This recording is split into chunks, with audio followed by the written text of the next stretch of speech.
ফের জিবি হাসপাতাল থেকে উধাও রোগী, ফের প্রশ্নের মুখে জিবি হাসপাতালের নিরাপত্তা ব্যবস্থা।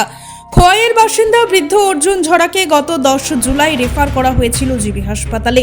বুধবার সকালে রোগীকে রেখে তার ছেলে এবং পুত্রবধূ বাইরে ওষুধ আনতে এসেছিলেন। তারা ওষুধ নিয়ে ফিরে দেখেন বাবা অর্জুন ঝরা উধাও। হাসপাতাল থেকে কিভাবে একজন রোগী উধাও হয়ে গেল সেই প্রশ্ন এখন সবার মুখে মুখে। তো 10 তারিখ লোকটা বাড়ির খাইছিল, ওই অ্যাসিড খাইছিল। অ্যাসিড খাওয়ার পরে তার ছেলে মেয়ে জানছে, পরে ছেলে নিচে খোয়াই হসপিটালে নেওয়ার পরে খোয়াই থেকে রেফার দেওয়া হয়েছে জিবির সন্ধ্যার সময়, 10 তারিখ সন্ধ্যার সময় না ভর্তি করা হয়েছে। ভর্তি করার পরে তো মোটামুটি সুস্থই আছিল, ডাক্তার চেক আপ করে ওষুধপত্র দিয়া মোটামুটি ভালোই আছিল। আজকে হলো 15 তারিখ নাকি, আজকে 15 তারিখ, আজকে মোটামুটি ভালোই।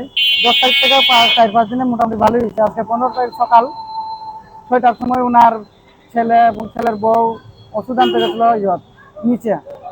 ডাক্তারের গত রাত্রেই ওষুধ লিখা দিয়েছিল, গতকাল রাত্রে ওষুধ লিখা দিয়েছিল। এটা আজকে সকাল আনতে গেছে, এই ফাঁকা আয়া দেখে রুগী ওয়ার্ডে নাই।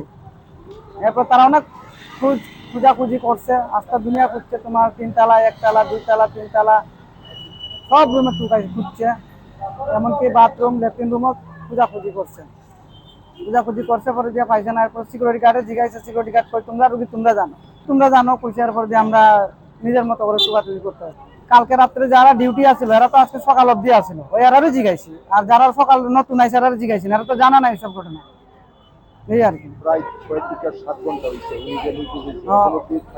না পাইছি না, এখন পর্যন্ত টুকাইতেছি আমরা। কি মনে হয় কি হইতে পারে? এটা তো কেমনে কইতাম, কি হইব আপনারা এটা পুলিশে জানাইছেন? না জানাইমো, এখন জানাইছি না, এখন যাম। কি নাম ওনার? ওনার নাম অর্জুন ঝরা, বয়স হইব 60 হইতে 65। এরপরে তার বাড়ি হইছে খোয়াই লঙ্কাপুরা। আনন্দ আর ভালোবাসার দীপ্তিতে গড়া সমুজ্জ্বল পরমা, ঠিক তোমারই মতো। শ্যাম সুন্দর কোম্পানি জুয়েলার্স, আগরতলা, উদয়পুর, ধর্মনগর, কলকাতা।